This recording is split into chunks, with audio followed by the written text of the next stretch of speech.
Welcome to All Things Green. I'm Shelby, here with my co-host Anton to discuss a variety of topics from across the sustainability universe. Anton, how are you today? I'm doing pretty good. How are you, Shelby? I'm doing really well. Yeah? I'm fresh off of attending the American Public Health Association's Policy Action Institute. Oh my.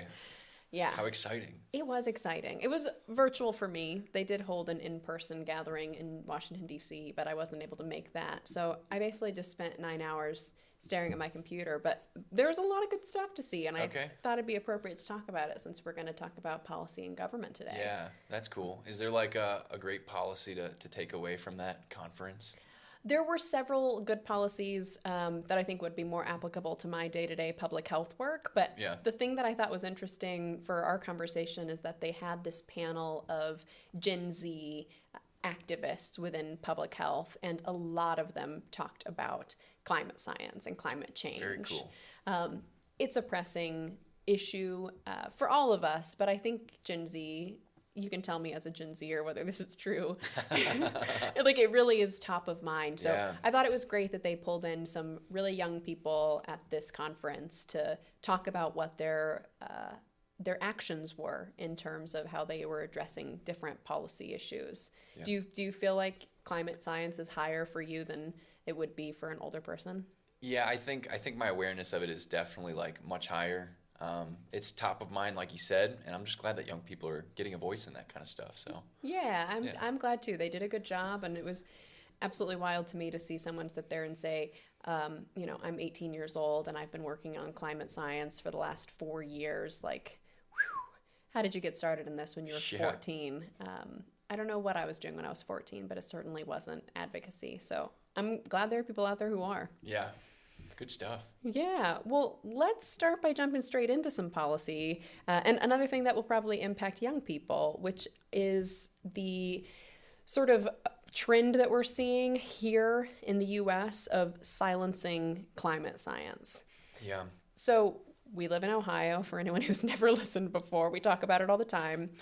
The Ohio State House has recently proposed some regulations to how higher education can work for state-funded higher education within the state of Ohio. So they want to help students make their own decisions, make up their minds, not have to engage in controversial topics. They refer to it specifically as controversial belief or policy. Wow. Yeah.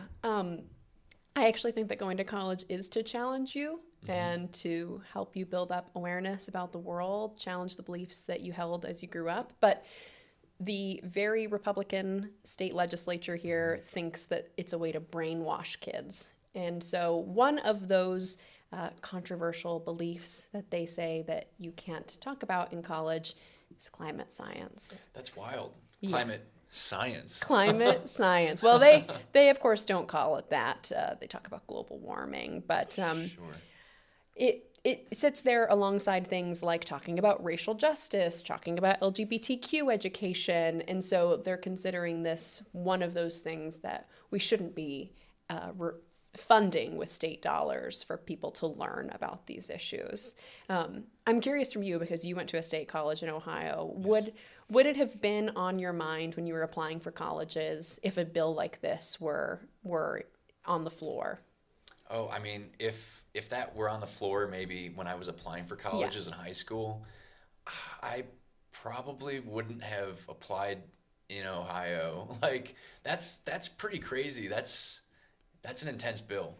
Yeah, it essentially is saying that you can't be taught the truth, or that young people aren't able to make up their own minds. That's how I take it, is that this right-leaning legislature is saying, well, we can't introduce these ideas because then automatically people will start to move to the left of center, and they're going to abandon the values that they grew up with. And I want to push back on that for so many reasons. A, because we have a right to information, and we should be teaching the truth about things that are backed by science, like climate change.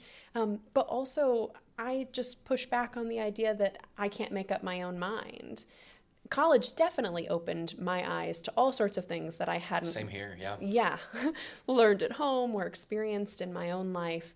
But I don't think that it brainwashed me. I just learned and Yeah. have made up my own mind about things. And some of those ideas have changed as I've gotten out into what we call the real world, you know, the working world. So Yeah, 100%. I think during college, it's a very formative time in people's lives, and even people who go back to college, you just get so much information and it's so much to digest that even when you leave college, your mind keeps changing and you create different opinions even after college. So like this whole idea that like you just go in, get brainwashed, and then like you're just you know, left-leaning leftist swine is like kind of weird. It's like just such a panic, I think.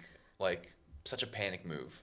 I think so too. And I also think that it's not going to stop students from learning about these issues. 100%. Social media makes it so much more easy for folks to access information, but then it's not going to be as nuanced. If we're really worried about people not getting the full picture, the place you're not getting the full picture is oftentimes places like TikTok or Instagram. That's a great point. Yeah. You're seeing a 60-second clip of what climate if that science. sometimes, yeah, right? exactly. Sometimes it's more like 6. And so I really want people who want to go to college, which isn't everybody, to be able to have that exposure to someone who is a professional, probably a researcher or someone with a degree in this, helping them have conversations, read texts, and explore issues on this like more broad, nuanced way. This is part of not just Ohio, but a sort of national trend to push against climate science. So we talked probably over a month ago now about what was happening in Texas with the bans on textbooks that talked about climate science. Yeah. So in Texas, just as a reminder, I don't know if this ever passed. When we talked about it, it was just going to the floor of their state house that you had to show both sides of climate change. Right, both sides. Yeah, in public school textbooks, which essentially meant that they had to be friendly to the oil and gas industry and talk about the benefits oil and gas have had on our society, while also talking about how it's destroying the planet.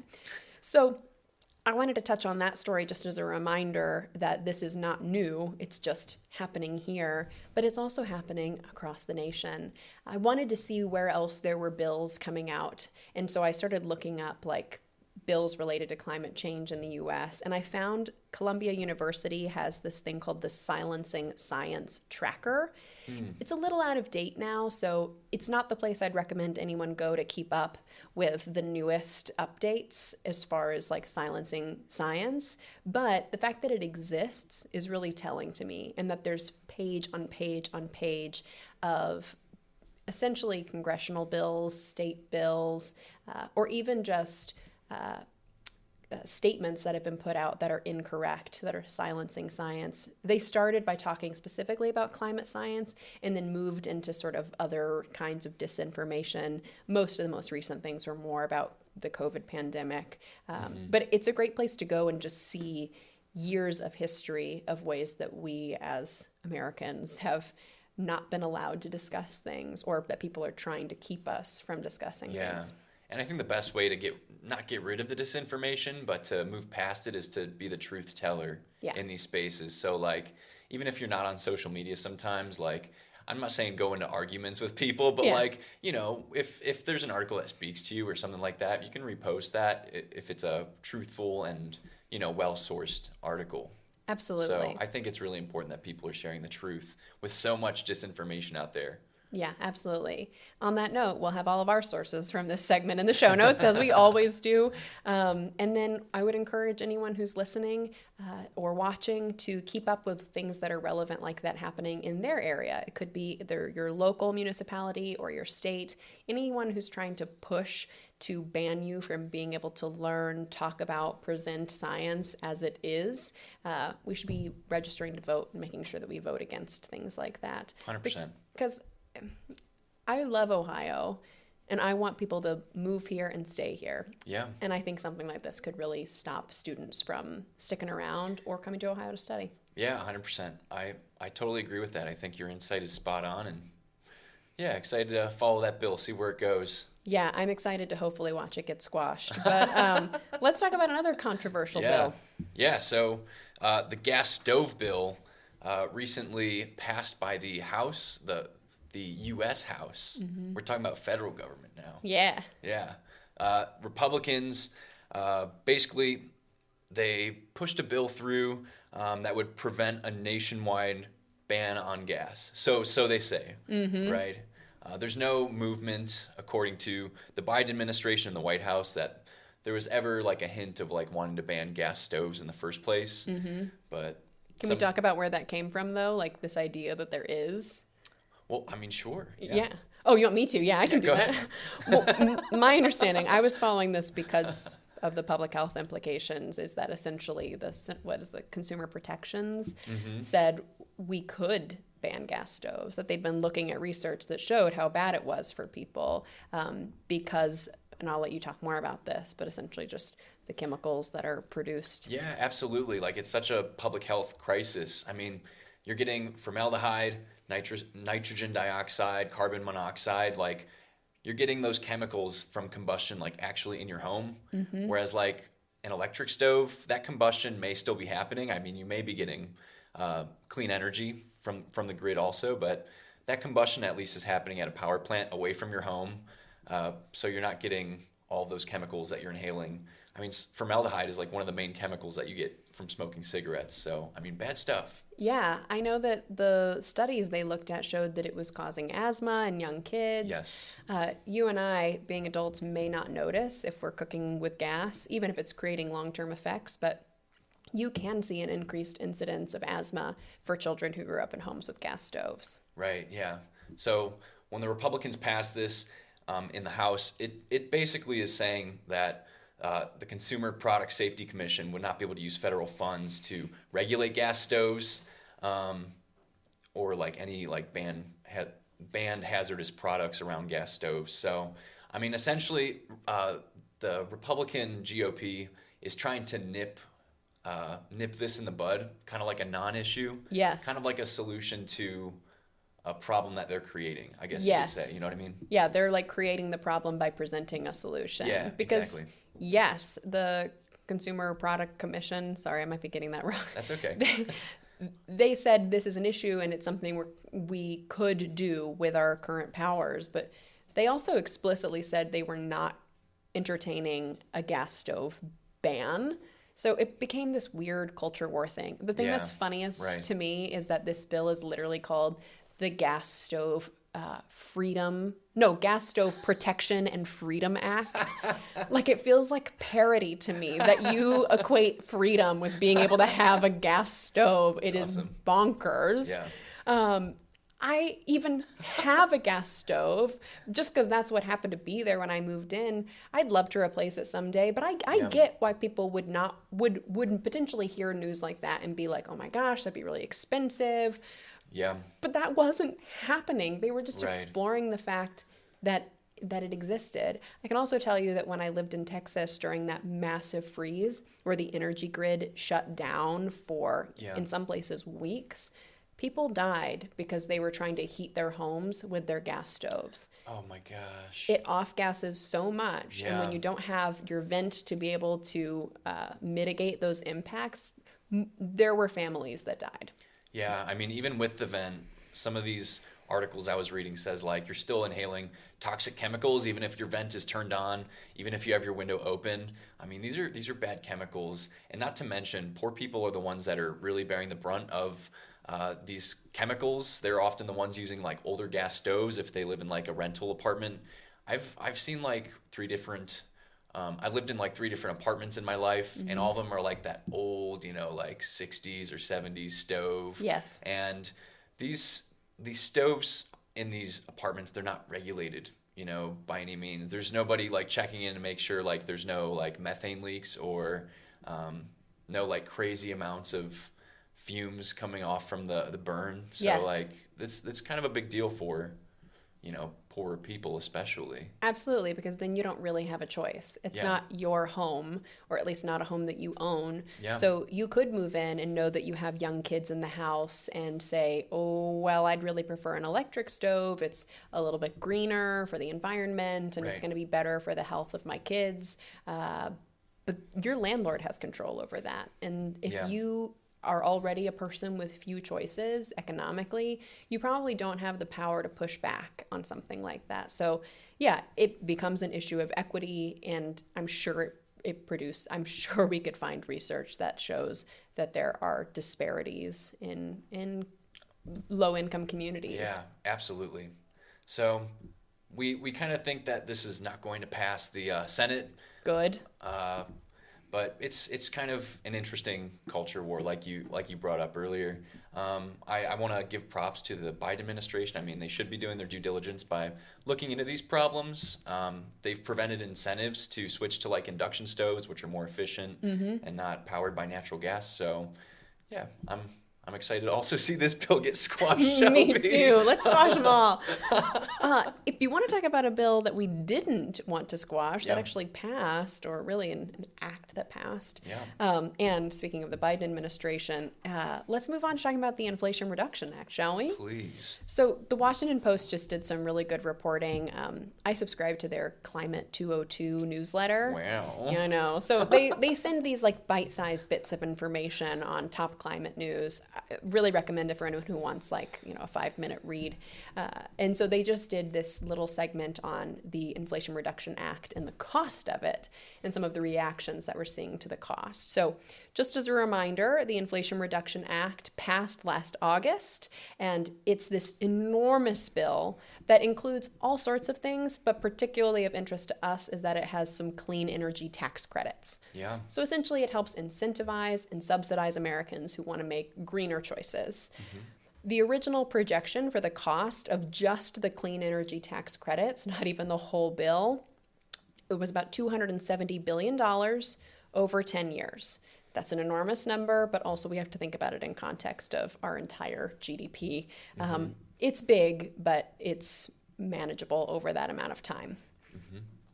Recently, the Joint Committee on Taxation released what they called, and I'm going to quote, a very preliminary, unquote, new projection, which actually is putting the cost at more like $663 billion. Wow. Some quick math tells me that's about double the original projection. So just under a year passed when the act passed, we're now seeing that it's going to cost about double for this piece of it. Okay. So you can imagine that there have been some reactions to this. Yeah, I'm sure there's been critics like, what about the numbers that you gave us and blah, blah, blah. Yeah, totally.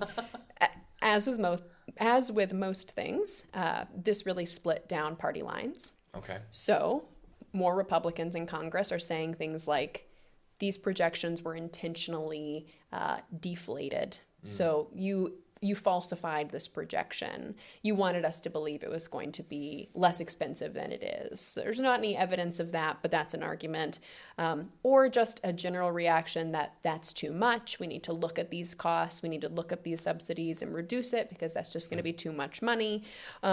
Or just that this is irrational spending on things that aren't really an issue because climate change isn't real, that kind of thing. But of course, on the left, we're seeing a lot more positivity towards this. So the biggest thing that people are saying is just, if it costs more, that means it's working. Yeah. So when you think about what these tax credits are doing, it is reducing the amount of taxes that we're able to take from taxpayers, because it's like, we're going to subsidize the cost of you purchasing that electric vehicle or solar panel or whatever it is. Yeah. And so that means that if it costs more people are doing it. So the left is essentially saying, this shows that this was a really popular idea. Yeah, it was a need, quite frankly. It was a need. Yeah. Because being able to shift into a more sustainable lifestyle was sort of like being gatekept, potentially, by the price. Yeah, so absolutely. This allows more people to engage in these behaviors, to purchase more green alternatives. And that's a win for us. Yeah. So it costs more because it's popular, because over the last year, we've seen so many people buying into it that we're going to have more costs associated with that. So the left says, that's exactly what we need. If it costs more, great. This is a climate emergency, and these are all positive steps. In particular, one of the Congresspeople who also happens to run a car dealership said that his electric vehicles were selling like crazy. So he was really happy to see that people were buying his electric vehicles. Sounds about right. Yeah. But of course, we're entering an election cycle. It's hard to believe. Let me step back and just sit with that for a minute. Yeah. Okay. Yeah, right. We're going to enter another election cycle. If Republicans are able to take back the White House or later down the line take over the Senate and have control over both sides of the House, they're, of course, going to try to scrap either part or all of this legislation. They might succeed even, but I saw some comparisons between the Inflation Reduction Act and the Affordable Care Act, essentially saying both of these were massive spending bills. Both were unpopular on the right, but ended up becoming very popular with the general public. The Affordable Care Act made it so that you can access preventive care for free if you have health insurance. It reduced the costs of certain things. It gave more people health insurance. And so something that was kind of controversial over time has become the norm. I mean, we've had that bill for a long time now. That's right. So it's become this talking point on the right that we're going to repeal the ACA, and it kind of hasn't happened. Right. Because it became popular, and even though it's still something that you can shout from the rooftops when you're running, ultimately when you're in office, you go, oh, this is kind of working. So yeah, people like having health care. People love having health care. It's not perfect, but it was definitely a step in the right direction. Yeah. And so my hope, and the hope of lots of other people in this space, is that the Inflation Reduction Act will be like that. That it'll be this talking point on the right that, oh, it's going to cost you all so much money. We can't afford this. We're going to repeal it. But folks who are using the subsidies will say, no, we like this. We want to keep it. And maybe it won't be something that's popular enough, or it won't be popular to repeal it. It will be very popular kind of across parties in the general public, where hopefully we can hold on to it. Yeah. I mean, I hope we see it through and it sticks around and it's not just repealed, like you're saying. That'd be awesome because, small steps are still steps. Absolutely. I'd rather take a small step than no steps. Yeah. Awesome. That's all I had for you today. So thanks so much for talking all things green with me. You want to tell Shelby. Everybody? Thank you. Let everybody know how they can keep up to date with us? Absolutely. If you'd like to stay connected to us, be sure to follow us on Instagram and TikTok at One Planet Media. That's ONE1. And if you'd like to rewatch full episodes, check out our YouTube channel, All Things Green Show. You can find all of our sources from today's episode in our show notes. We'll be back at the same time next week to bring you more news. Thank you for being a part of the global sustainability movement.